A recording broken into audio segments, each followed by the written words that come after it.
Hello అందరికీ ఈరోజైతే ఒక మంచి రెసిపీ అయితే చూపిస్తున్నాను. హెల్దీ అయిన రెసిపీ. అది కూడా పచ్చి కొబ్బరి మనము ఇంట్లో అసలు ఎక్కడ పడితే అక్కడ పడేస్తాం కదా. ఇలా పచ్చి కొబ్బరితో కట్లెట్ చేసి చూడండి. మీ పిల్లలకు చేసి పెట్టండి. చాలా అంటే చాలా బాగుంటుంది. హెల్త్కి కూడా చాలా మంచిది.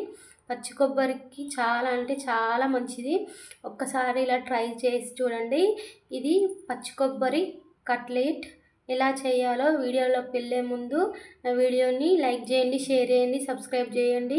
పక్కన ఉన్న బెల్ బటన్ని ఆన్లో పెట్టుకోండి. వీడియోని స్కిప్ చేయకుండా చూడండి. ఇప్పుడు కట్లెట్ ఎలా చేసుకోవాలో చూద్దాం.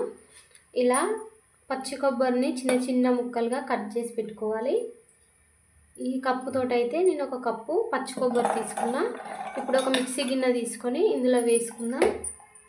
కొబ్బరి అనేది చిన్న చిన్న కట్ చేసుకోవాలి, మిక్సీ తిరగదు కదా. తర్వాత వెల్లిపాయలు, అల్లం, చిన్నది అల్లం ముక్క, పచ్చిమిర్చి 3-4, కొత్తిమీర, ఇవన్నీ ఇందులో వేసుకుందాం.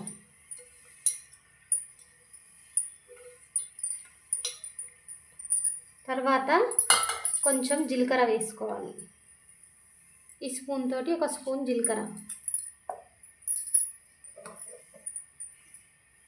కట్లెట్ టేస్ట్గా రావడం కోసం కొన్ని పుట్నాలు అయితే వేసుకుంటున్నాను.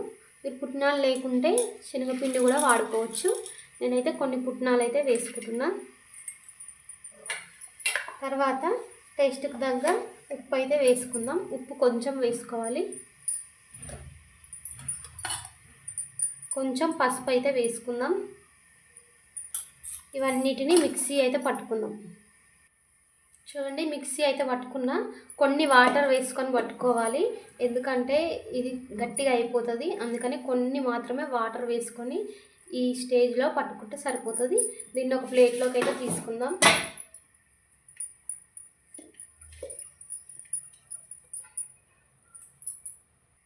ఇలా మిక్సీ పట్టుకున్న దాంట్లో కొంచెం బియ్యం పిండి అయితే వేసుకోవాలి. బియ్యం పిండి ఎందుకంటే కొంచెం క్రిస్పీనెస్ కోసం, టేస్ట్ కోసం వేసుకోవాలి. ఇది వేసుకొని ఇలా మంచి కలుపుకోవాలి. కలిపిన తర్వాత ఇప్పుడు ఉప్పు గిన ఏదైనా సరిపోయిందా లేదా, ఉప్పు సరిపోకుంటే కొంచెం వేసుకొని మళ్ళీ కలుపుకోవాలి. ఇప్పుడు ఒక పెద్ద సైజు ఉల్లిగడ్డ చిన్న చిన్న ముక్కలుగా కట్ చేసుకొని వేసుకుందాం. వేసుకొని ఒకసారి మంచిగా మొత్తం కలిసిపోయేటట్టు కలుపుకొని ఒక 10 నిమిషాలు అయితే పక్కకు పెట్టుకోవాలి.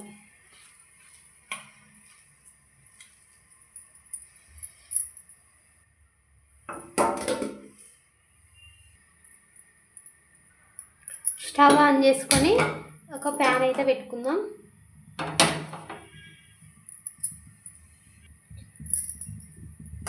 పెంక వేడైన తర్వాత కొంచెం ఆయిల్ వేసుకొని వేడి చేసుకోవాలి.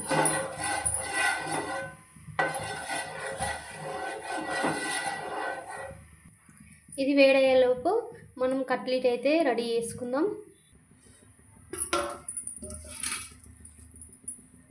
ఇలా చిన్న చిన్న ఉండల్లాగా వేసుకొని మనము గారెలు ఎట్లా ఒత్తుకుంటామో అలా ఇలా కట్లెట్ షేప్లో ఒత్తుకోవాలి.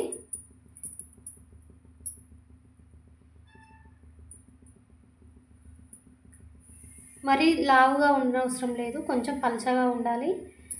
ఇలా అయితే ఈ స్టేజ్లో అయితే సరిపోతుంది. అన్నీ రెడీ చేసి అయితే పెట్టుకుందాం.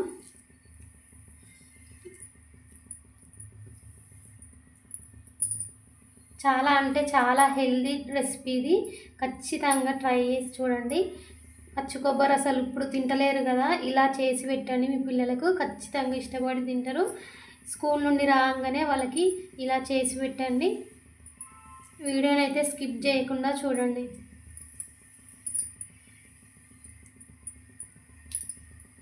ఇలా అన్నీ ఒకటే సైజులో చేసి అయితే పెట్టుకుందాం. ఇప్పుడు అన్ని రెడీ అయితే చేసి పెట్టుకున్నా. ఇప్పుడు ఎలా ఫ్రై చేసుకోవాలో చూపిస్తాను. పెంక అయితే వేడిగా అయింది. ఇప్పుడు ఒక్కొక్కటి తీసుకొని ఇలా పెట్టుకోవాలి.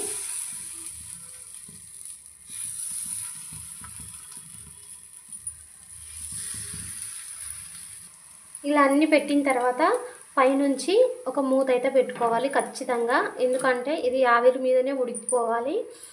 అది కూడా స్టవ్ సిమ్లో మీడియం ఫ్లేమ్లో పెట్టుకొని వేయించుకోవాలి. ఒక 5 నిమిషాలు అయినాక చూద్దాము ఎలా ఉందో.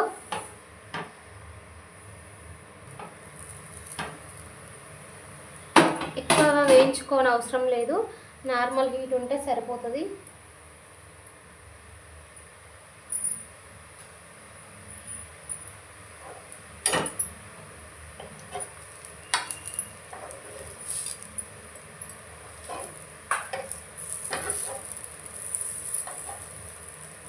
అన్నిటిని ఇంకో వైపు ఇలా టర్న్ చేసుకోవాలి, ఎందుకంటే ఇంకో సైడ్ కూడా ఫ్రై కావాలి కాబట్టి ఇలా 2 సైడ్స్ ఫ్రై చేసుకోవాలి.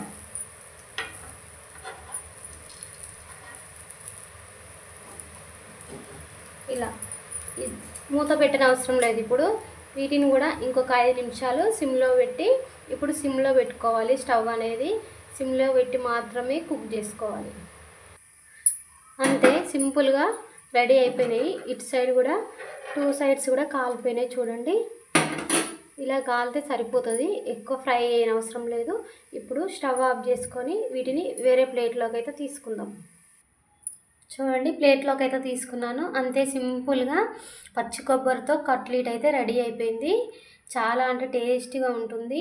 ఆయిల్లో ఫ్రై చేయకుండా ఇలా కట్లెట్ చేసి ఒక్కసారి ట్రై చేసి చూడండి, చాలా బాగా వస్తుంది. వీడియో నచ్చితే లైక్ చేయండి, షేర్ చేయండి, సబ్స్క్రైబ్ చేసుకోండి.